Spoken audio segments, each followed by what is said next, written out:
Welcome to Let Me Fix This. Enjoy the video.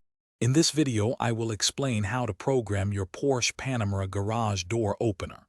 First, locate the 3 home link buttons, usually found on your overhead console or rearview mirror.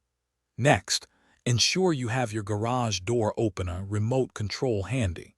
Finally, be ready to clear any previous programming from the system before you begin the new setup process. To clear any old codes, press and hold the 2 outer home link buttons simultaneously. Continue holding them until the indicator light, typically a small LED, begins to flash rapidly. This process usually takes about 20 seconds. Once the light flashes quickly, all previous programming has been successfully erased, and you are ready for the next step. Now, hold your garage door remote 2 to 5 inches away from the home link buttons.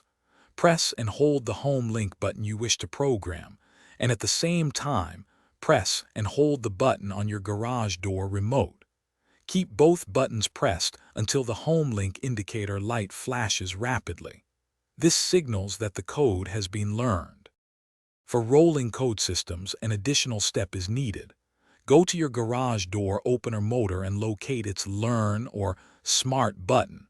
Press this button, then quickly return to your Panamera within 30 seconds. Once back in the car, press the home link button you just programmed 3 times, holding it for about 3 seconds each time. Your garage door should then activate. Thanks for watching. If you found this helpful, don't forget to like and subscribe.